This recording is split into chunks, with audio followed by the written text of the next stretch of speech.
All right. Okay. Well, thanks again for joining us this week. I'm glad to see you all. Glad you're all having a good week so far. For our speaker that joined us just now, his name is John. John is with Fort Fisher, and he is going to be giving us a special presentation today.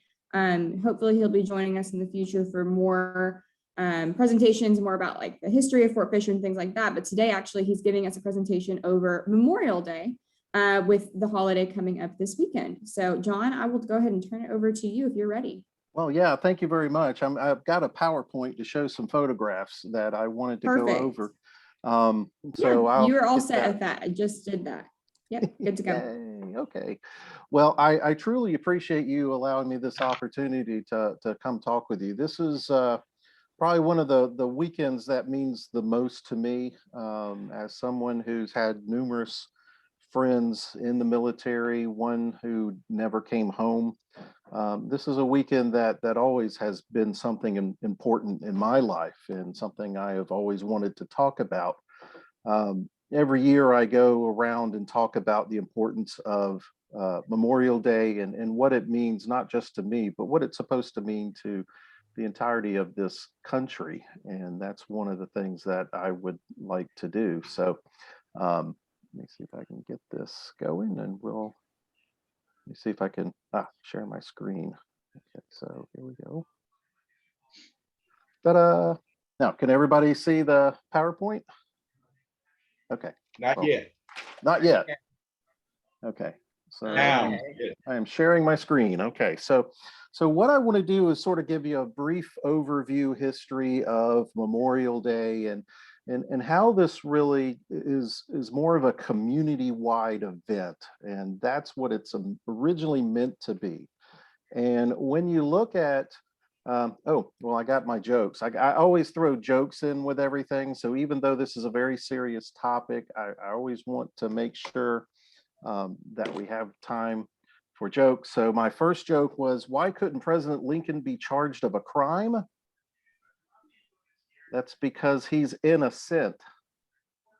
Okay. Okay, yeah. Well, I didn't say the jokes were going to be great, but they actually are pretty nice. And why did the little boy take cans of Barbasol to the bank? He wanted to open up a shavings account. And lastly, why did the scientists have problems with odorless chemicals? They didn't make sense to him. Okay, my bad attempt at humor, I know that. So we'll kind of move quickly forward. So when we start looking at what was going on with this, you can go all the way back to the ancient world, and specifically the Battle of Marathon in 490 BC. And during that battle, it was a massive victory for the Greek against the Persians. Now, once the battle was over with, there were 192 dead Greeks on the battlefield versus nearly 6,500 Persian dead. And so this was a great honor that these men wanted to be remembered for their service. And so on the plains of Marathon, a mound of dirt, a burial mound was created for those 192 men. And this is a picture of that burial mound. These men were quite highly revered in Greek society. And so what happens is when Greece or Athens really becomes very powerful and they build this building, the Parthenon, what they did was they decided they would actually take those 192 men and include them in on the frieze or the artwork around the edge of the Parthenon. And that was a way so that the community could come together, remember these men, and remember that they had sacrificed their lives for the community. But then when you get to the United States, you really start looking at, during the American Civil War, you have this great, horrendous bloodshed. Communities literally will disappear because of the disaster that will befall them. And when you look at it, there's somewhere between 46,000 to 51,000 casualties. Of that, about 7,000 to 9,000 deaths. And this just overwhelmed this very small community of Gettysburg. And so they literally buried many of the soldiers where they fell. Some of them, they tried to collect them up, especially the ones from Pennsylvania, and move them to a location to create a specific cemetery for them. That little cemetery would become part of what is now the Soldiers Cemetery in the Gettysburg National Military Park. And so what happens is when they started moving the bodies, this is July, and by November, they felt like they wanted to do something special for this cemetery. And so they requested speakers to come and open this cemetery grounds for the dead of this battle. And so on November 19th, they actually had speakers come, including the president, Abraham Lincoln, to talk about what was the whole purpose of this. And when they actually start coming through, the president of the United States was not even the main speaker. The president was just there because, well, he happened to be the president. It wasn't that he was anybody well thought of. It wasn't something important. The main speaker for the day was a senator who was going to put out about 2.5 hour oration on the whole dedication of the cemetery. Nobody remembers what he said, which is probably pretty fortunate for us. What people do remember is what the president actually said when he stood up there at that time, and that is his Gettysburg Address. And what he was saying was that he had come there to dedicate that cemetery for the unfinished business of this war, that these men had died for a higher purpose. They had given their last full measure of devotion to what this country actually stood for. And that's the resounding, really speech that people walked away with. In fact, for the president, he's in the middle of this crowd, and this is about the only known photograph of Lincoln supposedly in action. And if you look right in the, I don't know if you can see my little cursor, right in the center, there's this gentleman with a top hat and a beard. Well, that's supposed to be Abraham Lincoln. The photographer was getting ready to take his picture because he's testing his camera for the next speaker. And what happens is Lincoln gets up, gives his speech, and is starting to sit down before this photograph was actually even taken. But even though it didn't seem important at that time, it really gave a purpose to why people were actually needing to celebrate what was going on. As the war progresses, the casualty rates rise. The mission for this whole organization really has to come to terms with, why are we fighting this war? What is this about? Are we going to remain true to what the Declaration of Independence, that all men are created equal? And that's what Lincoln's trying to get people about, that these men have given their lives to make sure that that is a truth, that there's no way to actually question that. And so what happens is, as these casualty rates rise, you have a lot of people who are struggling to come to terms with this. You really, after this war, have a rebirth of a religious fervor in the United States. And one of the things that happens in the small town of Boalsburg, Pennsylvania, about the same time that Lincoln was speaking at Gettysburg, the ladies of Boalsburg decided they wanted to go and actually lay flowers on the graves of their family members. These were family members who had been killed during the war, and these women decided that that October they were going to go lay these flowers. Specifically, one lady wanted to do it for her husband. Another woman wanted to do it for her father. And these three women really kind of went out there to put these wreaths on the ground. And what happened is that the ladies actually find out in the community what these women are up to, and they want to do it too. Well, October is not the best time of year for flowers. And so what they are going to do is they are going to wait till the spring of the following year. And so in May of 1864 and on July 4th of 1864, they are going to go back out twice and start laying flowers on the graves of the individuals who had given their lives for the service of their country. Now, over time, what will happen is that this process of actually moving these women going out to these cemeteries really continues on till after the Civil War. Every time new soldiers are buried in the cemetery, they will go out and tend to the garden, much like you see a lot of in European countries. A lot of the European families will take care of an American grave in France or Belgium. So this was something that was very important. Even if you didn't have a family member there, these women would go out there and decorate the cemetery. Now, after the war, you also have a large number of veteran groups that are starting to organize, and they are wanting to maintain the bonds of friendship that they developed during war. That also means that they want to remember those who are no longer with them. And so that means that they will want to go out and actually share time with those individuals at the gravesite. And so a number of locations are going to come up with what is called a decoration day. And usually starting in early May, depending upon when the flowers would come out, they wanted to go out and actually decorate the graves of the war dead. Now, again, this was happening on the areas both north and south of what you'd call the Mason-Dixon line. But the big issue was in Waterloo, New York, in the summer of 1865.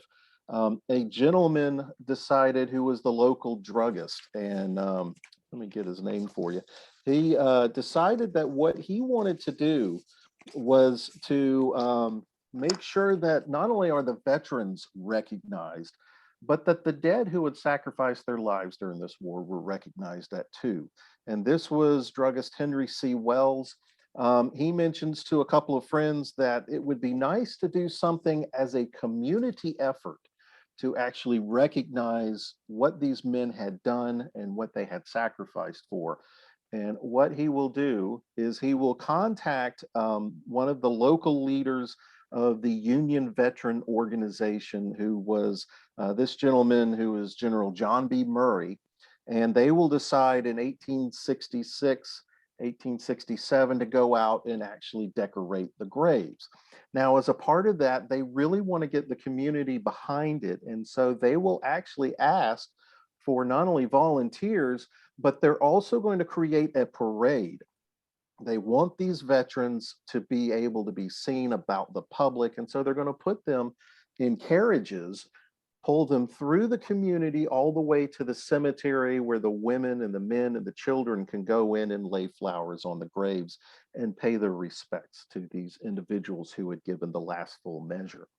And so this is very important, in that the fact that Waterloo, New York will be sort of, I guess, anointed by Congress as the birthplace of the very first idea of what Memorial Day will become to the United States. Now you actually have these parades going through town.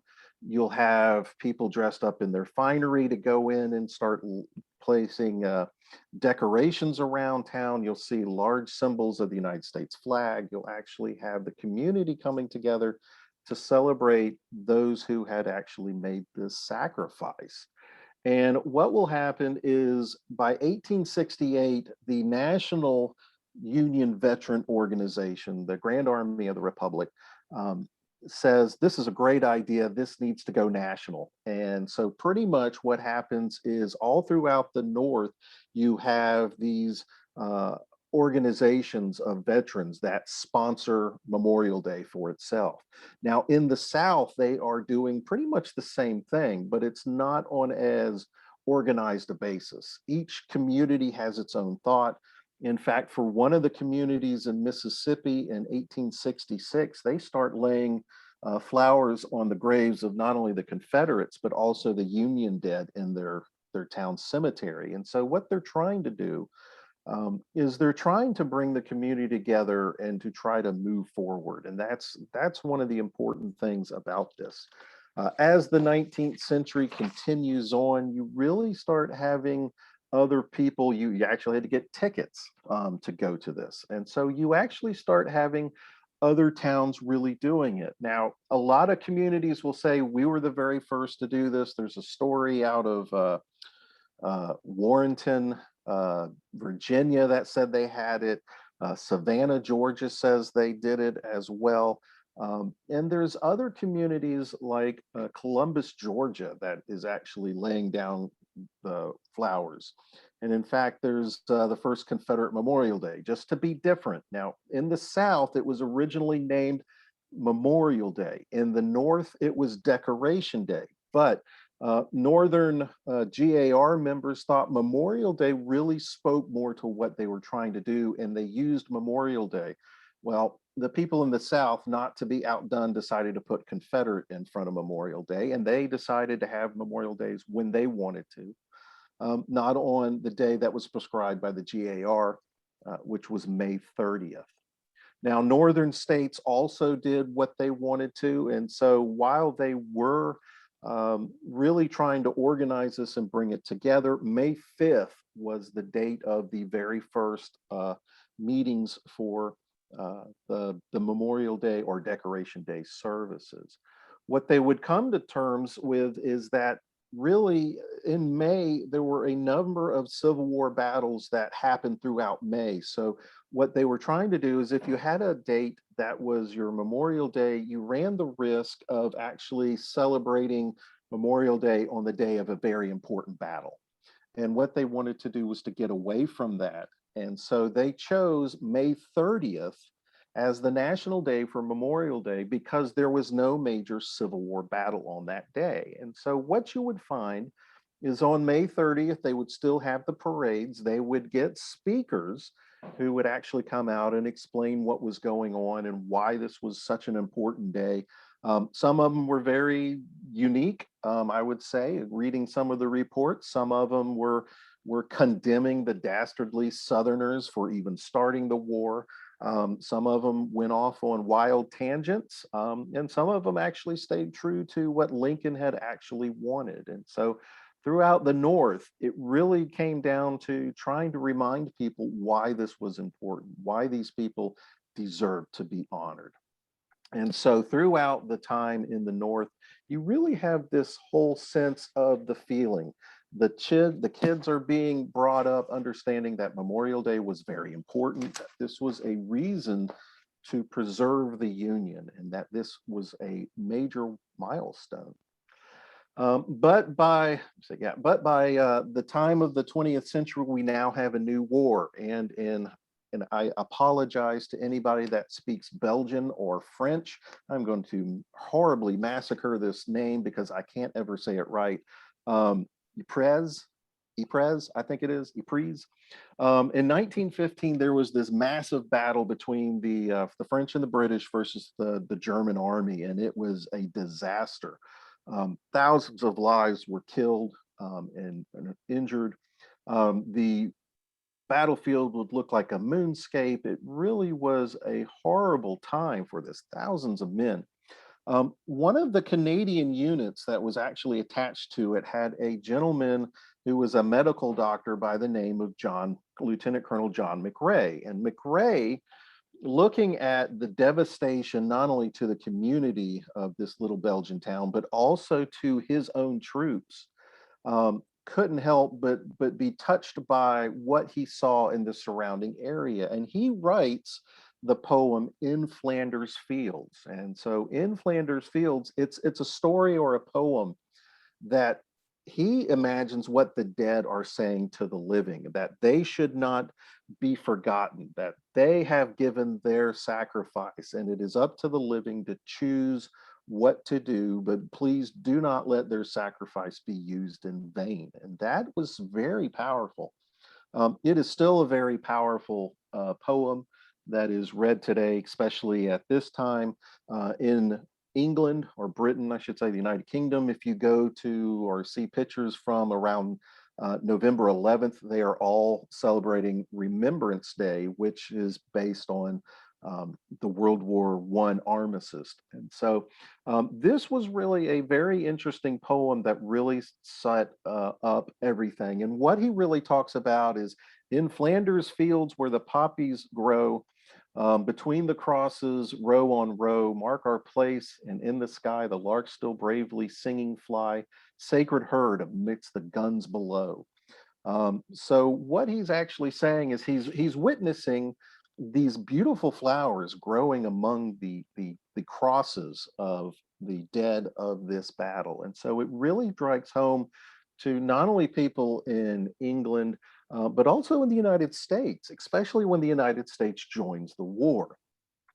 And once the United States joins the war, a lot of people join wholeheartedly. And one of those people was this lady, Miss uh, Moena Michael, who is a professor at the University of Georgia. And she is very affected by Colonel McRae's poem in Flanders Fields. And she decides that she's going to quit her job as a professor and become a member of the YWCA, the Young Women's Christians Association. And they are going to go out and actually learn how to help the soldiers returning back, to help families come to terms with everything. Miss Michael had actually been in Germany in August of 1914 when the war started, so she knew exactly what was going on in Europe. And one of the biggest problems was that she wanted to make sure that people could come to terms with this. She helped about 12,000 American citizens escape Europe through Rome, Italy, before the war. And while she's working with the YW, she pens a poem that is a response to Colonel McRae's poem. And what this is called "We Shall Never Forget." And what she is doing is she is sending this poem out there to the individuals who are out there. Oh, you who sleep in Flanders fields, sleep sweet and rise anew. We caught the torch that you threw and hold high. We keep the faith with all you who died. Okay, what she's doing is she's trying to actually say that, people are going to die in this war, but it is up to us, the living, to keep the faith with those who had made the sacrifice. And then what she actually says, we cherish too the poppy red that grows on fields where valor led. She wants people to understand that this poppy really actually has a symbolism, and that that's what it happens to be. And so by writing this out, this receives very good flavor from, or very good connection to the people over in Europe who are fighting this war. And in the last paragraphs, what she writes is she says, "And now the torch and poppy red we wear in honor of our dead. Fear not that you have died for naught. We'll teach the lesson that ye have wrought in Flanders fields." What she wants to do is she wants to use the red poppy and the torch of freedom to actually be worn to signify that they have not forgotten those who have died before them, to bring freedom to the world and to them, to let us celebrate our liberties by doing this. And so what she does is she goes to a meeting of the YW for overseas meetings, and she decides she's going to wear a red silk poppy that she had created on her coat when she goes there. And so what happens is people are really fascinated by this red poppy that she's wearing and the connection to Colonel McRae's poem. And people start asking her for these poppies. And so she becomes known as the Poppy Lady. What she realizes as a professor is that as these soldiers are coming back home, a lot of them are wounded, a lot of them are scarred, and they're now trying to get back into their existing world, but they can't. When you come back from war, your life has been changed. You don't see things the same way. And so trying to understand how these guys are going to work out is really tough. And she decides that she is going to take her poppies and she is going to start selling them to raise money for these soldiers who are coming back from overseas, to help them out with their disabilities, to help them get job training, to help them get into college. And so from that, you actually have a very big push in 1921 by the American Legion to accept the red poppy as its symbol that they will use as a giant fundraiser every year to help the wounded of World War I. And so they go about and they have Miss Michael actually make more poppies and they start selling them. This becomes a national push by the American Legion. And in 1922, it is a resounding success. that they are able to raise money for veteran programs to help. So the red poppy came out in time just around the time of Memorial Day of May 30th. And so once the American Legion takes it over, they decided that the day closest to Memorial Day would be Red Poppy Day. And so today, well, I mean, this year, Red Poppy Day is tomorrow, is Friday. It is always the Friday before Memorial Day Monday. And so we celebrate wearing red poppies on Friday to remember Miss Michael and her dedication to helping those servicemen coming back, and also to remember what that whole weekend is actually supposed to be about. In 1924, the British auxiliary actually enjoys seeing the success of this flower, and so they decide they're going to do that as well. And so you actually have the British coming up, and then Georgia will go so far as to create a historical marker and a historic site based on the Poppy Lady. Now, starting tomorrow, you should be able to find the red poppies from the American Legion to actually get them for the big weekend. But one of the problems that happened was that from the annual date of May 30th, sometimes that popped up in the middle of the week, sometimes it came up on a Tuesday, sometimes it came up on a Thursday, sometimes it came up on a Saturday. In 1968, President Lyndon Johnson wanted to unify all the federal holidays, and there were 4 federal holidays that were observed at that time. And what this did was it moved Memorial Day from its annual date of May 30th to the last Monday of May. Now, this was done to try to help, plan for these federal holidays, but it met with a lot of resistance, specifically from these veterans organizations. When it took effect in 1971 or 72, it really, while it helped the federal planning department, it really got the veterans very upset. The whole purpose of this weekend was to remember those who had sacrificed or given their last full measure of devotion to this country. And so these programs that had been scheduled for May 30th now had to be reshifted to May whatever. It just was the last Monday. It didn't really have that meaning. And a lot of the organizations, the American Legion, the VFW, the Veterans of Foreign Wars, really wanted to change that. And so they went about trying to contact Congress. Now, interesting thing enough, Senator Daniel Inouye, who was from Hawaii, who was a Medal of Honor recipient as a member of the 442nd Regimental Combat Team, was really pushing from 1987 all the way to his passing in 2012 to return Memorial Day and get it off the federal calendar and return it to May 30th, its actual date of notification. And that would never occur. Now, over time, you also had a number of issues where you had these national organizations would actually talk about this. And in one of them, the Veterans of Foreign Wars actually had a meeting where they actually stated that the change in the date merely created a 3-day weekend, has undermined the very meaning of this day. No doubt this has contributed a lot to the general public's nonchalant observance to Memorial Day, and it needs to stop.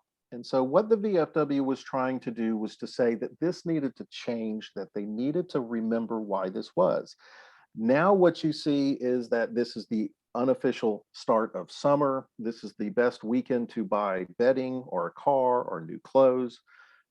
Most people don't remember why this weekend is why it is. To honor our military service members, we have Armed Services Day, which is this month, which actually is to celebrate those members of the current active duty military. We have Memorial Day to celebrate and honor those who have passed away for their service in the military. Then we have Veterans Day for those who are still alive, who are actually part of our actual retirees, or those who have actually served with honor. And so what happened was the Congress decided that, yeah, you know what, you're right. We need to do something. Oops, sorry, my thing started Okay, let's see. There we go.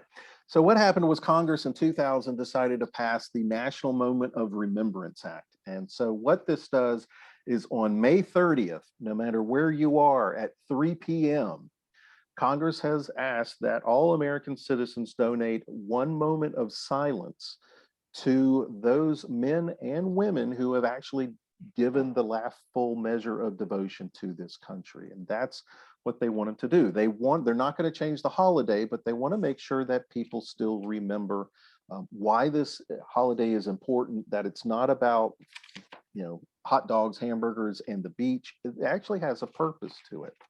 And so the other thing is to understand this. What the whole purpose of this was to bring the community together to remember those men and women who had actually made that ultimate sacrifice. This is supposed to be the community thanking those individuals by public means of laying flowers, wreaths, flags at the gravesite of these individuals. This is also about trying to remember those in our families who have made the ultimate sacrifice for this country and for our beliefs as well. And so what we want to do is to remember that time frame. Now, I've got two quotes that I kind of wanted to sort of help sum this up. Now, if you know anything about current General George S. Patton, he likes to use very colorful language, shall I say. I actually found a quote that doesn't have the colorful language, so I can actually use it very well. But it really speaks to who he was and what he thought about sort of Memorial Day. And it's really very unique way to look at it. In June of 1945, Patton has come back from Europe, a victor, and he is getting ready to do bond drive speeches to help try to defeat the war and to win the war in the Pacific. And he's there around Memorial Day, and someone says, what did you do for Memorial Day? And his quote really says it best. He says, "It is foolish and wrong to mourn the men who died. Rather, we should thank God that such men lived." And so when we look at this weekend, one of the things that we need to remember is not just to mourn these men who have died, but also to be thankful that there were people who actually made that choice, who gave the highest devotion they possibly could to not only our country, but to those people they would never ever meet. Someone like myself, someone like anybody walking along the street. The last thing I want to sort of leave you with is when we're thinking about these, we sometimes forget about that these are individuals who make choices. These military men and women that we have today, they're not draftees. These are individuals who choose to go into the military, who choose to put themselves into harm's way. And what greater love has anybody had for this civilian population or for this country than to choose to possibly put themselves into harm's way so that this might actually be an option. One of those things that I also like to talk about with choices, this is Mabel Rawlinson of Kalamazoo, Michigan. Mabel was a pilot prior to World War II, and when World War II started, she wanted to give back to the country as a pilot, not just as a worker. So she was able to join an elite unit made up of civilian pilots called the WASP, the Women Air Force Service Pilots. 52 women were sent to Camp Davis, North Carolina, which is in Holly Ridge, just about 50 miles north of, well, here at Fort Fisher, or about 35 miles. If you head up 17 and you get into Oslo County, that's the first little town you come to. This was a sprawling base that was pretty impressive. Well, in August 1943, Mabel was actually doing a job. She volunteered not only for this job, but she volunteered to take over someone else's flight time so that woman could actually get dinner. And on her ability to come down, the engine cut off of her plane and she crashed and was killed. So the family was really torn up about this. But by June of 1945, General Henry Arnold, who is the chief of the Air Force, the Army Air Forces, sends a letter to Mabel Rawlinson's mother that explains that there is going to be a plaque in his office dedicated to the 38 women who sacrificed their lives as members of the WASP to have them always remembered. And it was very important to him. And he finishes up his letter by writing, "There is little I can say to console you on the loss of your daughter, but I trust the memory of her devotion to her country will bring some measure of solace. I urge you to remember that she left a brave heritage to America." And that's what we want to do. When we go to see these military funerals, we want to honor these men, these women, and in some cases, individuals who aren't even American citizens, and for their sacrifice to this country and what it means and what this country stands for and what we should be living up to in the Declaration of Independence. So this weekend, I just ask that you spend that 3 o'clock time period on May 30th to actually remember these men and women who have made the ultimate sacrifice, and never forget that we are here. We are very lucky to be in this country, and it is a wonderful place to be. Okay. Now, are there any questions on any of this?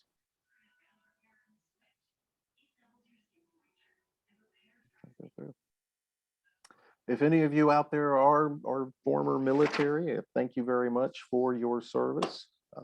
It is always wonderful to have you in the audience. I got a question. Yes, ma'am. I have a question.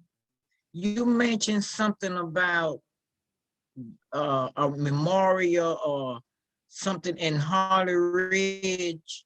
Yes, ma'am. There's Holly Ridge is where Camp Davis was.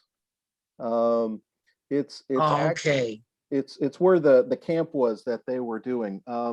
Holly Ridge in 1940 only had 28 people. By 1943, it had about 75,000 people. It had the nickname Boomtown. But the memorials that we have are generally found now in cemeteries to remember those individuals. Oh, okay then. Interesting. Yes, ma'am. Is there anything in Holly Ridge to say this is where Camp Davis was? There is a historical marker on US 17. I am awaiting contact from the state. I've actually been able to get a marker for the women pilots put at Camp Davis also. So they for years and decades have never been recognized for their service and the fact that the job that they did.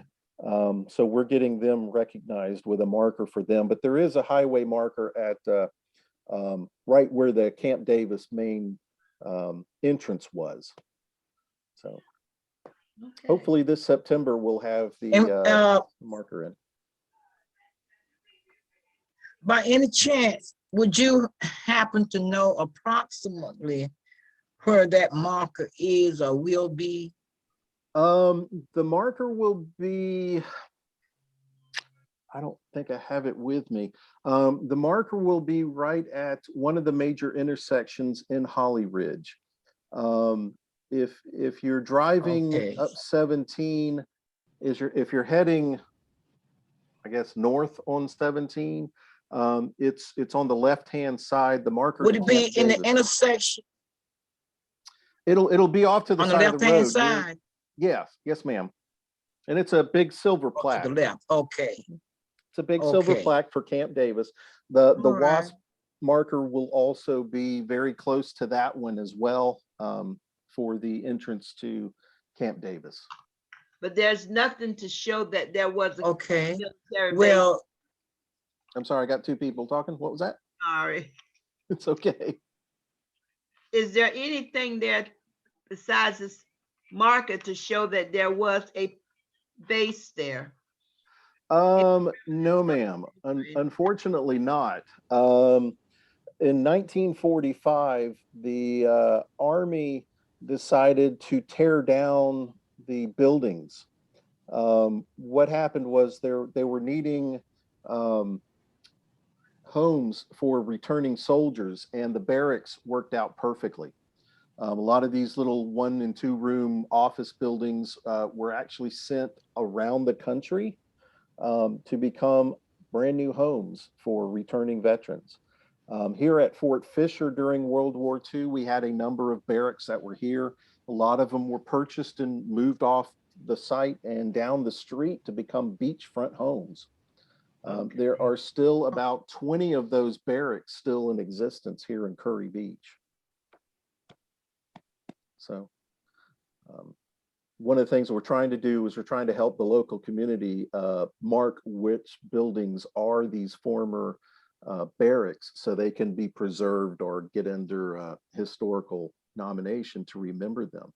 One of the more interesting things of the Fort Fisher and Camp Davis time period is that probably half the camp was made up of African-American soldiers.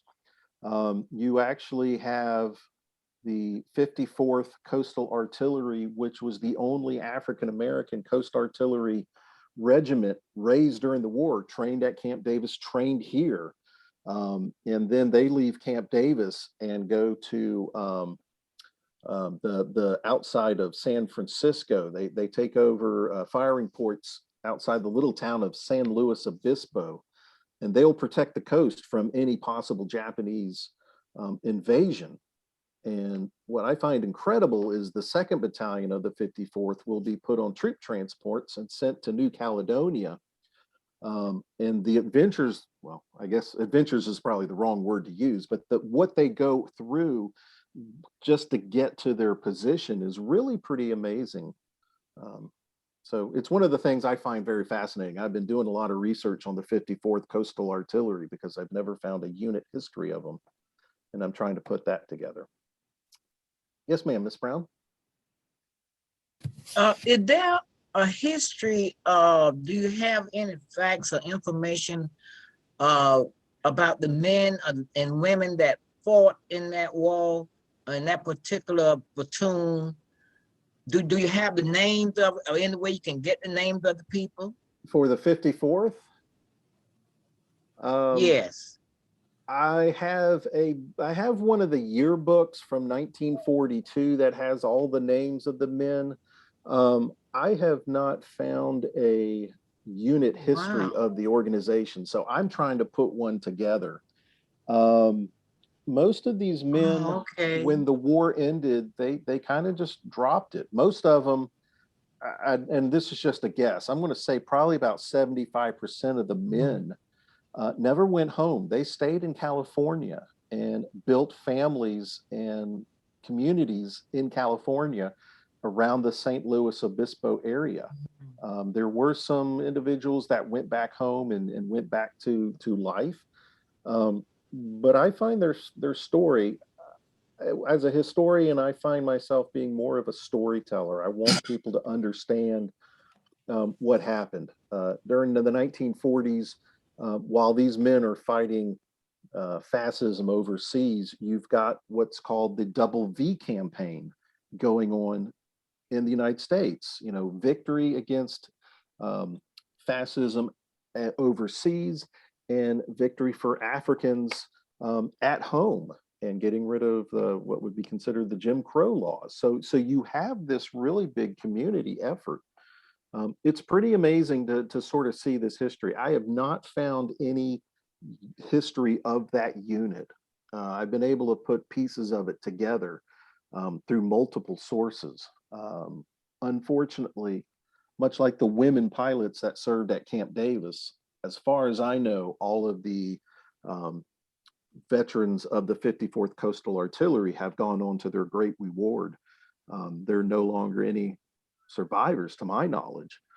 I would love to find information and more stuff, because I think it's one of the more important stories that we don't have. We're actually, with our museum here at Fort Fisher, we're increasing the size of that story and the space to be able to tell the story of the 54th Coastal Artillery, and the 99th and the 100th Anti-Aircraft Battalions that were also African American.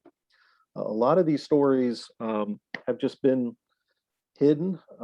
There's not a lot of action and adventure into them, but this is the everyday life of those soldiers. This is what we want to talk about.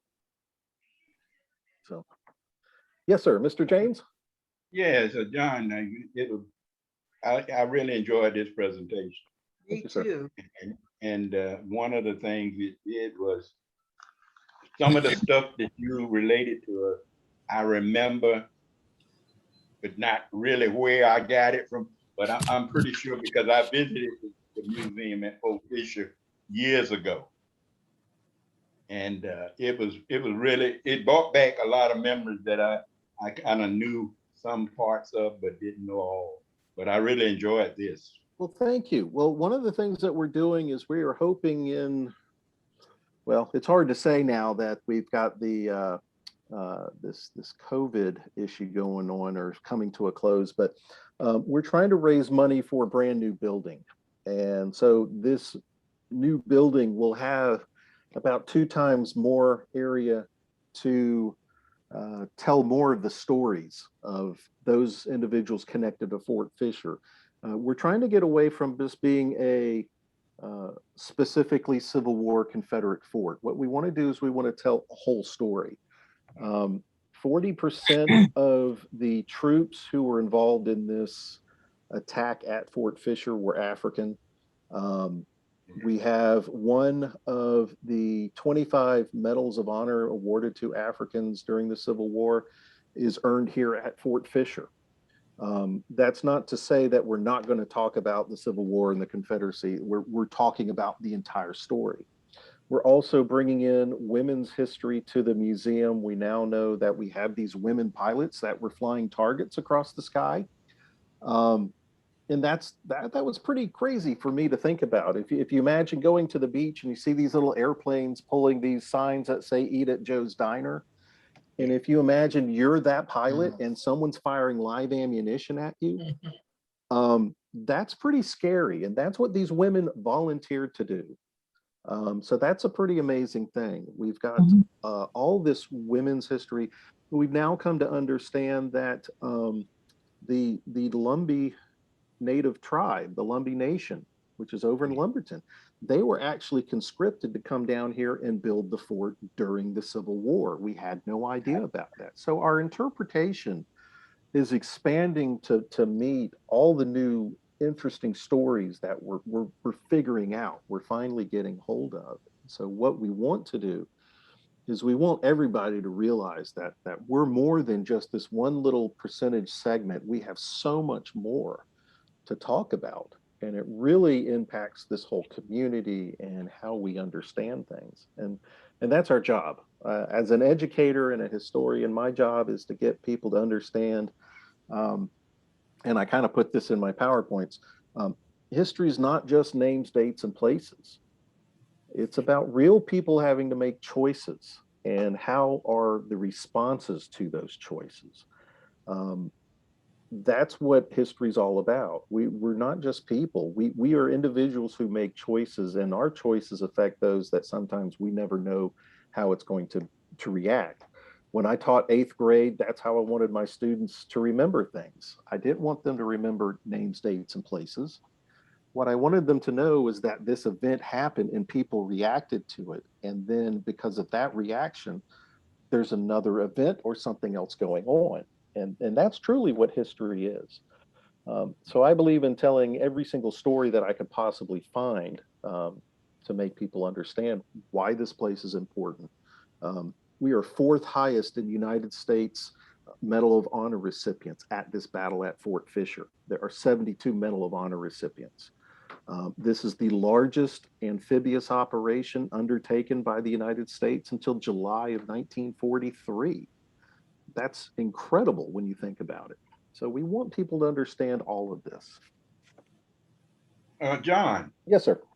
Have you gone out, been asked to share some of this information in schools themselves?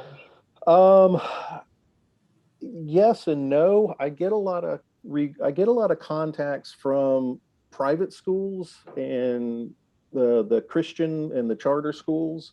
Public, the county public schools, I very rarely get anything from, and I don't know what that is. I've tried, working my way. There are a few teachers that I work with in certain schools. I would love to be able to go out and let kids know about the history, why this is important. Again, I teach people make choices. They're never the right choice. They're never the wrong choice. We make choices, right or wrong, and how we have to react to those is the most important thing. I would love to get out into schools. I go out to civic groups. I go out to retirement communities to talk. Obviously, I'm doing this morning, which I'm very thankful of. So I go wherever I can for someone who would like to hear the story. Yeah, because it's nice to view the whole picture of certain things instead of one part versus another part that's not known, whatever. And that's right now. I'm probably one of the few people who knows the complete story of the women pilots here in this area. These WASPs. That's why I wanted to end with Mabel Rollinson. I know that forwards and backwards. I've actually met one of these women pilots. She didn't serve here, but she's 93 years old and still flies plane. She doesn't trust commercial airlines. But she's but that's the way she's lived her life. I mean, she's going to do it. She's going to do it. You're not going to stop her. And so you have these thousands of stories that I've come into contact with through this site, or even when I was learning how to teach 8th grade, which was North Carolina history. I had to teach 7th grade history, which was Africa, Asia, and the Pacific Rim.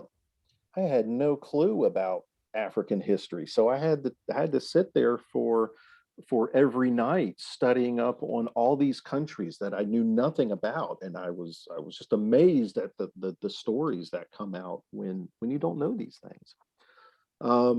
I guess I'm one of those guys that I love to learn, and I love to go out and talk to people and say, hey, you won't believe what I found out. This is so cool. It's going to knock your socks off. And it runs the gamut. A lot of people are interested in the women pilots for women's history. I'm putting together information on the 54th Coast Artillery, so I could actually go out and do something like this on them.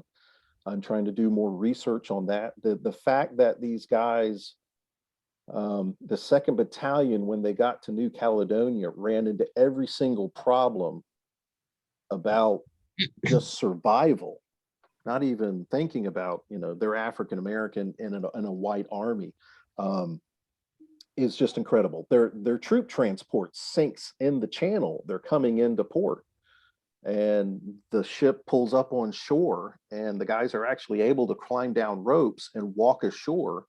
But unfortunately, they didn't stop the flooding in the ship, and the ship kind of goes backwards and sinks in the channel. They lost all their personal gear. They lost all of their equipment. So now you've got this Coast Artillery unit with no clothing and no weapons, and they're supposed to do their job. And it really shows these guys had an opportunity to shine. And especially in a lot of the African-American newspapers of the time, and even in the regular newspapers, you see the constant response of what these guys are going through and what they're doing. And they're lauded and sent great thank yous for all the service that they're doing. Even the Wilmington newspaper here locally was tracking the 54th Coastal Artillery when they were here at Fort Fisher. There's tons of photographs in there that I've never seen that I just happened to stumble across 2 weeks ago about these guys being down here fighting. Unfortunately, I can't get the originals, and I've got some really horrible just screenshots of newspapers, but I'm doing the best I can. So we'll see what happens. But any other questions? Yes, Mr. Mosley. How how will we be able to get a copy of some information on the soldiers and the women that flew planes? How can we get a copy of the names of the people Yes, Oh, that gosh. served? I've got a brochure that I wrote about the 54th Coast Artillery. It's just a basic brochure. I can send that to Miss Rachel, and Oh, I've got yes. one on the women Yes. pilots. Great. Now for the 54th, Yes. you're talking about a regiment. You're talking about 1,800 men. So I don't have a list of that, but I do have a list of the 54 women pilots who were here. So I could send that along. Okay. But that's Yes. one of Yes. those things. I think it would take me longer to write up the list of 1,800 men who were in the 54th than actually doing the research. So Yeah. Okay. Thank you. yes, Appreciate it. ma'am. Are there any other questions? Miss- I have one question. The 54th that was at Camp David, were these, do you have the list of them? That was 100. What I have is their 1942 yearbook, which has all of the names. It actually has photographs of all the men. You That's do? all I have. Yes, we have it in one of our. Exhibits. How can we view that? I also think that the Cape Fear Museum in downtown Wilmington has a copy. Ours is in really bad shape. I will see what we can do to try to get scans of it. I haven't been able to find I would love to. a I scanned would copy, but too. Oh my goodness. Yes. I will see what I can do. Can't make any promises, but we can always Okay. try to see. I'll see. I have not found one online, but I know there are a number of locations Not that online, have some of 'cause these. I've looked so much on that Thank you, regiment. Mr. Yeah, and I'll, like I said, I'll send to Rachel the little brochure that I wrote on the 54th and the women Okay. pilots, so you can have those. Yes, sir. But I'll send those to That. you as soon as I get them.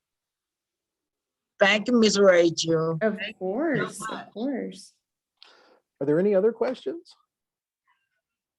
This was wonderful. Yes, yes. Wonderful. I loved it. Oh my goodness, yes. Well, thank you very much. And if there's anything we can do, just I would say go to Rachel and she can get in touch with me, and we'll go from there. And I appreciate your time this morning. Thank you very much.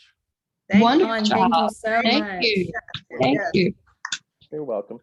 And next Good time I'll be job. on time. Oh, that's fine. That's Thank you nice. again. We really appreciate it. It was Not a problem. absolutely Always- wonderful. Well, always glad to help you guys out. If y'all come down to Fort Fisher, give me a scream and let me know what's going on. I'll be more than happy to talk with you about it. Okay. Okay. Wonderful. Well, thank you again so much. All right. Not a problem. I hope y'all have a great day and have a great weekend. You as well. You Thank you. also, You do Mr. the Moses. same. Thank you very much. Thank Bye-bye. you. Bye, Bye. John. I just have one Bye-bye. quick announcement for the rest of you all. I told you I'd keep you up to date on our virtual bingo. The dates that I gave you last week Yes. are the days, the 7th and the 21st from 11:30 to 12:30. It's on Facebook too. If you are interested in having actual cards, like physical cards, and then the little colorful markers to use over the squares that are called, they are available at the front desk at the Senior Resource Center. It's first come, first serve, and it's open to everyone.